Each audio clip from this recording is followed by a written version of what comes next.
Summer, 1863.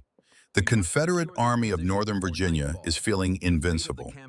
General Robert E. Lee has just won a masterpiece victory at Chancellorsville. Now he's doing the unthinkable, invading the North.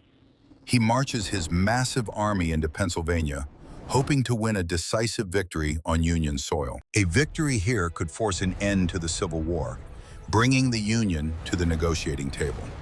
But war is incredibly unpredictable. The legend goes that Confederate troops marched toward a sleepy town called Gettysburg simply because they were looking for a fresh supply of shoes. It's mostly a myth, but they were certainly scavenging for vital supplies. Instead of a shoe factory, on the misty morning of July 1st, they bumped directly into Union cavalry patrols led by General John Buford. This was the spark that ignited the powder keg. Buford took one look at the local terrain and realized something absolutely crucial. The high ground here was absolutely perfect for a strong defense. He immediately dismounted his men, ordering them to hold the line against the overwhelming Confederate numbers. He had to buy precious time. Buford knew the rest of the massive Union army was marching closer, and they desperately needed that high ground to survive the coming storm. This wasn't a carefully planned masterstroke. It was a chaotic, rapidly escalating meeting engagement that neither commander originally wanted right there, right then. As July 1st raged on, Confederate reinforcements flooded in from the north and west, smashing the Union lines with staggering numerical superiority. The blue-clad Union troops eventually broke, retreating in a state of sheer panic through the crowded, narrow streets of Gettysburg itself. It looked exactly like another classic, unstoppable victory for Robert E. Lee. But then, a critical Confederate blunder occurred as the sun began setting. The retreating Union soldiers managed to regroup on a formidable, steep piece of high ground just south of the town, known as Cemetery Hill. Lee sent an ambiguous order to his subordinate to take that hill if practicable. The commander hesitated. That hesitation would change history forever. By midday on July 1st, the small skirmish had exploded into a full-scale battle. Both armies were pouring men into the funnel as fast as their legs could carry them. The Union's most capable commander on the field, General John Reynolds, arrived with his elite infantry. For a moment, it looked like the North might hold the line, but in the heat of the action, a sharpshooter's bullet found its mark. Reynolds fell instantly. The Union had lost its top general in the very opening hours. The Confederate pressure became unbearable. Two whole corps under A.P. Hill and Richard Ewell slammed into the Union positions from the west and north. Suddenly, the Union found itself in a giant pincer. They were being outnumbered nearly 2-to-1. The math of war was turning against them. The Union defensive line at McPherson Ridge didn't just bend, it shattered. Thousands of blue-clad soldiers began a frantic race for their lives. They fled through the narrow, winding streets of Gettysburg, pursued by shouting Confederates. The town was no longer a supply stop, it was a trap. Thousands of Union soldiers were captured or cut off in the confusion. For Lee, it felt like the beginning of the end for the United States. But the survivors found a sanctuary. Just south of town stood Cemetery Hill. From these heights, the Union could finally look down on their pursuers. General Winfield Scott Hancock arrived to take command. He was the perfect man for the moment, calm, imposing, and determined to turn this ridge into a fortress. From a distance, General Lee watched the Union regroup. He knew that if he could seize those hills before nightfall, the battle and the war would be won. He sent a famous yet dangerously vague order to General Ewell: take the hill, if practicable. In the military world, if practicable is a double-edged sword. Ewell looked at the steep slopes and his exhausted men. He decided it was not practicable. He stopped his advance, choosing to wait for morning. That decision was a gift to the Union. Throughout the night, thousands more Union troops arrived, digging trenches and placing cannons by torchlight. By the dawn of July 2nd, the Union hadn't just survived, they had turned the high ground into an invincible wall. The battle was about to get much bloodier. Overnight, the commander of the entire Union Army arrived on the field. This was General George Meade, a man who had been given this job just 3 days earlier. Meade didn't have time for a grand strategy. He had to look at the rocks and hills right in front of him and make a stand for the nation's survival. What he created was a defensive formation that would become legendary in military history. We call it the Fishhook. The eye of the hook was anchored on Culp's Hill and Cemetery Hill, guarding the vital roads leading back toward Washington and Baltimore. The long, straight shank of the hook ran south for 2 miles along a slight rise called Cemetery Ridge, forming the Maine Union battle line. Finally, the curve of the hook ended at 2 rocky, wooded hills, Little Round Top and Big Round Top. These were the anchors of the Union left flank. This shape gave Meade a massive advantage called interior lines. It's a simple concept that wins battles: distance and time. If one part of the hook was attacked, Meade could rapidly shift his troops from the other side in just minutes, moving safely behind the ridge. Lee's army, meanwhile, was on the outside. They were stretched thin in a 5-mile-long arc. For them, moving troops was a slow, exhausting process. To coordinate an attack, Lee's messengers had to ride for miles around the Union lines. His army was effectively fighting with a massive time delay. General Lee recognized the danger, but he was confident. He believed his men could smash any position, no matter how well defended. He needed a plan. His second-in-command, James Longstreet, was worried. He saw the strength of the Union position and urged Lee to move around it instead of attacking. Lee disagreed. He pointed toward the Union line and said, "The enemy is there, and I am going to strike him." The debate was over. The attack was on. Lee's plan for July 2nd: smash the flanks. He ordered Longstreet to strike the Union left, hoping to roll up the Fishhook like a piece of paper. The morning passed in an agonizing silence. Both sides were waiting, but the silence wouldn't last. The bloodiest day of the battle was about to begin. Enter General Dan Sickles, a former politician, a man of controversy, and the commander of the Union Army's left flank. He wasn't exactly known for following orders. Sickles looked at the ground Meade had assigned him and hated it. He was in a low, marshy valley. He felt like a sitting duck. But half a mile in front of him sat a beautiful, high ridge covered in peach trees. To Sickles, it looked like the perfect place for his cannons. Meade's orders were crystal clear: stay in the Fishhook, do not move. But Sickles didn't care for Meade's orders. He decided to take a gamble. Without telling his commander, Sickles marched his entire corps of 10,000 men nearly a mile forward, out into the open fields and into that peach orchard. This was a disaster. Sickles had just broken the defensive unity of the Union Army. He had created what soldiers call a salient, a bulge exposed on 3 sides. When Meade finally found out, he rode to the front in a fury. He looked at Sickles in the gap in his line and realized the trap was set. Meade told Sickles that his position was impossible to hold. Sickles offered to move back, but Meade replied, "The enemy will not let you." He was right. Across the field, General Longstreet had been waiting for hours. He saw Sickles' mistake, and he was ready to strike with 15,000 men. At 4 p.m., the silence of the day was shattered by a sound that chilled the blood of every Union soldier: the rebel yell. Confederate troops from Texas, Alabama, and Georgia poured out of the woods like a gray tide, heading straight for the gaps in Sickles' line. The fighting in the peach orchard became a nightmare of smoke and splintering trees. Sickles' men were being attacked from the front and both flanks. Sickles' salient was collapsing. His men were being chewed up in the peach orchard, the wheat field, and a hellish place called Devil's Den. During the retreat, a cannonball struck Sickles, shattering his leg. His day was over. But the hole he left in the Union line was now a gaping wound. With the Union left in chaos, the Confederates spotted the ultimate prize. Little Round Top was completely undefended. If they took it, the war was over. As the sun dipped lower, the area between the hills turned into a literal slaughterhouse. History remembers this rocky ravine as the Valley of Death. At Devil's Den, massive boulders became natural fortresses. Confederate sharpshooters hid in the crevices, turning the rocks into a deadly, blood-soaked maze. Next door, the wheat field became a whirlpool of violence. Regiments from both sides charged in, were shattered, and retreated, only to charge back again. By 5 p.m., the wheat field was no longer yellow. It was trampled, broken, and filled with thousands of men who would never leave it. While the valley burned, Union General Gouverneur K. Warren rode to the top of Little Round Top. He was horrified to find it empty.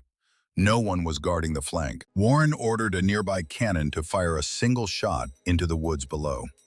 In response, hundreds of Confederate bayonets glinted in the sunlight. The race was on. If the Confederates reached the summit first, they could place cannons there and destroy the entire Union Army from above. Warren frantically sent messengers for help. He didn't ask for permission. He demanded any soldiers they could find. Every second counted. Colonel Strong Vincent received the call. He didn't wait for his general's approval. "I will take the responsibility," he said, and led his brigade to the hill. Among them was the 20th Maine, led by Colonel Joshua Lawrence Chamberlain. They were placed on the extreme left edge of the entire Union Army. Vincent's orders to Chamberlain were simple and terrifying. "Hold this ground at all hazards. If you break, the entire army is lost." Minutes after they arrived, the storm hit. The 15th Alabama, exhausted and thirsty from a long march, charged up the steep, rocky slope. The two lines met in a blast of fire and lead. The fighting was at point-blank range, hidden by a thick, choking cloud of white gunpowder smoke. Chamberlain's men repulsed 5 charges, but they were running out of everything. By the 6th wave, they were down to their last bullets. With the enemy charging again and his rifles empty, Chamberlain made a decision that would win him the Medal of Honor. He gave the order, "Bayonets!" There was a frantic metallic clatter as hundreds of exhausted men snapped long steel bayonets onto the ends of their empty rifles. No one hesitated. Chamberlain didn't just order a charge. He executed a tactical maneuver. He ordered his left wing to swing forward like a great door on a hinge. With a roar that drowned out the battle, the men of Maine leapt over the rocks and charged down the hill into the stunned Confederates. The exhausted men of the 15th Alabama were completely blindsided. They had spent hours climbing a mountain, only to see a bayonet-wielding wall of blue coming for them. Confederates surrendered by the hundreds.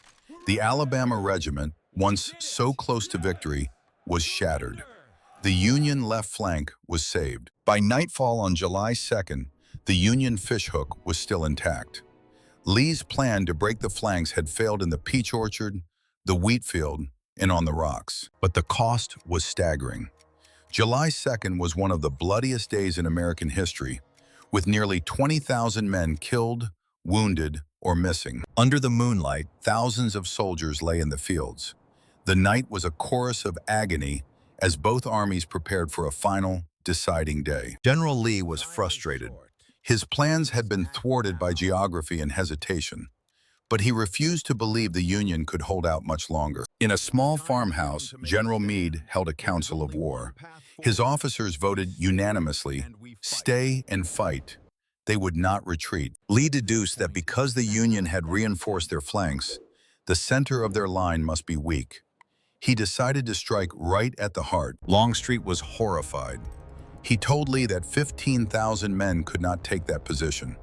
But Lee was blinded by his belief in his men's invincibility. The plan for July 3rd, a massive frontal assault across nearly a mile of open ground. This was the gamble that would decide the fate of the war. The morning of July 3rd was brutally hot. Thousands of men sat in the sun, waiting for the signal.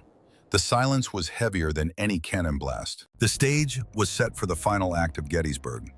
1 hour from now, the fields would be covered in smoke and blood. The climax had arrived. Exactly at 1 p.m., the heavy silence of the hot afternoon was shattered. A single Confederate signal gun fired from Seminary Ridge, followed by a second. Then, the earth literally shook. Over 150 Confederate cannons opened fire at once, aimed directly at the center of the Union line. It was the loudest man-made sound ever heard in North America. The windows of houses as far away as Pittsburgh and Philadelphia began to rattle. Confederate General Porter Alexander believed this massive barrage would obliterate the Union cannons and clear the way for the infantry. But he was wrong. Because of the heat haze and thick smoke, Confederate gunners couldn't see their targets.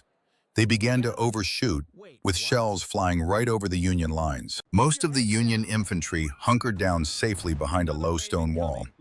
While the air above them screamed with iron, they were largely untouched. The Confederate shells were instead destroying the Union's rear areas, supply wagons, horses, and even General Meade's own command headquarters. The Union's chief of artillery, General Henry Hunt, realized he was in a duel.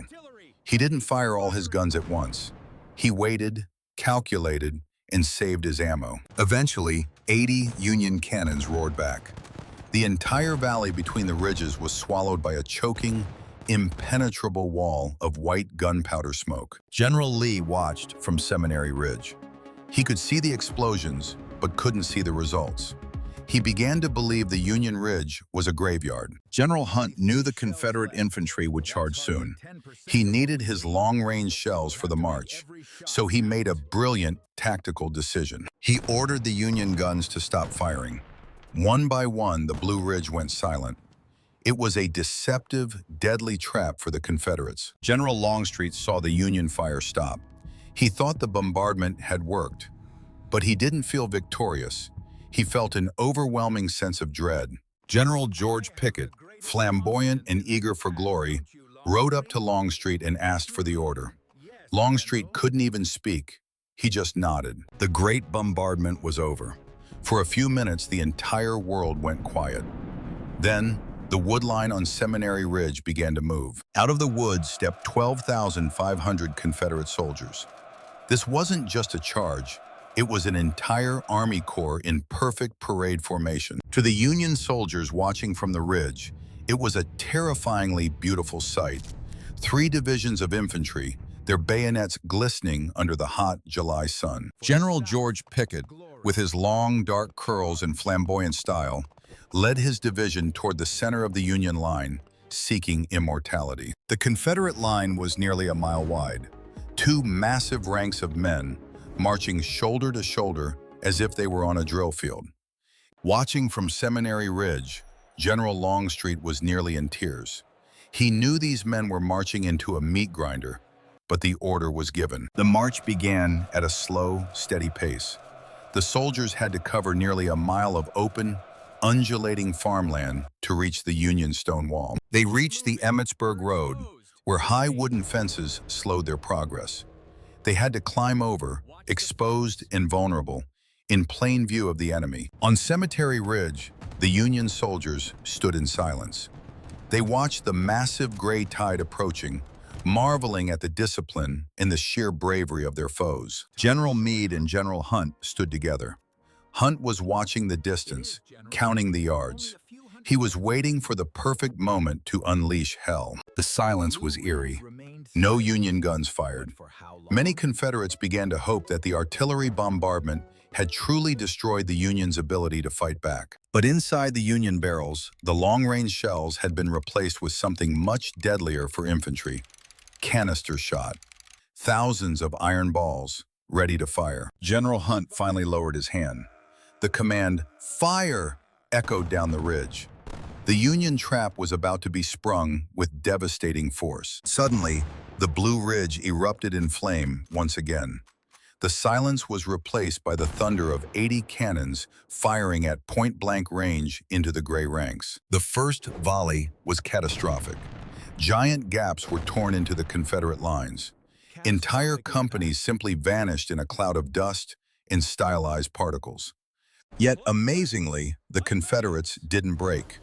They closed the gaps, stepped over their fallen comrades, and continued their march toward the stone wall. The target was a small, 90-degree bend in the stone wall, known simply as the Angle.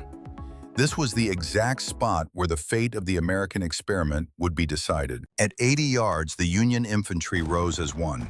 A sheet of fire erupted from the stone wall, a horizontal blast of lead that mowed down the first Confederate rank. General Lewis Armistead placed his black hat on the tip of his sword, holding it high so his men could see him through the smoke. "Give them the cold steel," he cried. For a brief, heart-stopping moment, the impossible happened. Armistead and about 300 Confederates reached the wall, leapt over it, and breached the Union center. Inside the wall, the battle dissolved into a savage, hand-to-hand brawl. Soldiers used clubbed muskets, bayonets, and bare fists in a desperate struggle for the ridge. This was the high water mark of the Confederacy. This was the closest they would ever get to total victory. But the tide was about to turn. Meade's interior lines finally paid off. Union reinforcements from other parts of the ridge flooded toward the breach, surrounding the small group of Confederates. Armistead was shot down at the very moment of his triumph. As he fell, the Confederate surge lost its heart. The brave men who crossed the wall were alone. Out in the open field, it was a slaughterhouse. Union cannons, now firing with double canister at point-blank range, were obliterating entire regiments. The Confederate line finally broke. Survivors turned and began the long, agonizing walk back across the mile of open ground they had just conquered. As the Confederates retreated, the Union soldiers stood on the wall and chanted, "Fredericksburg! Fredericksburg!" They were finally returning the favor of a past defeat. General Lee rode out to meet the survivors. His face was a mask of agony. "It is all my fault," he repeated to his shattered men. "It is all my fault." When Lee told General Pickett to regroup his division, Pickett replied through tears, "General Lee, I have no division." He had lost nearly 50% of his men. In less than an hour, over 6,000 Confederates were killed, wounded, or captured. The grand gamble had failed. The pride of the South lay in the dust. The sun set on July 3, 1863. The Battle of Gettysburg was effectively over. Lee's dream of a Northern victory was dead. The long retreat was about to begin. July 4th, Independence Day. Instead of celebrations, a torrential thunderstorm washed over the hills of Gettysburg, as if the sky itself was weeping for the fallen. Under the cover of the storm, Lee's army began to move. His wagon train of wounded men stretched for 17 miles, a line of misery and defeat heading south. General Meade's army was just as exhausted. Despite Lincoln's frantic orders to pursue and destroy Lee, Meade moved cautiously. The war would not end here. The final tally was horrifying. 51,000 Americans were casualties. It remains the costliest battle ever fought on the North American continent. Strategically, the Confederacy was broken. Lee would never again have the strength to invade the North. From now on, the South was fighting a losing battle. In Washington, Abraham Lincoln finally saw a path to victory. But he knew that to save the Union, he needed to give the war a deeper meaning. 4 months later, Lincoln returned to the battlefield to dedicate a cemetery. There he spoke only 10 sentences. They would change the world. He reminded a grieving nation what they were fighting for: a new birth of freedom and a government of the people, by the people, for the people. Gettysburg was more than a victory. It was the moment the United States redefined itself. From a collection of states into a single, unified nation. The world was watching. After Gettysburg, Britain and France realized the South could not win, and any hope of European intervention vanished forever. General Lee's victory disease was cured. He would spend the rest of the war fighting a brilliant, but ultimately futile, defensive campaign. The road to Appomattox, the end of the war, was still 2 long, bloody years away. But the momentum had shifted. The Union was now unstoppable. Today, Gettysburg is a place of memory. We remember the 51,000, not just for how they died, but for the nation that was born from their sacrifice. History is full of turning points. If you enjoyed this deep dive into Gettysburg, hit the subscribe button to join us on our next journey through time.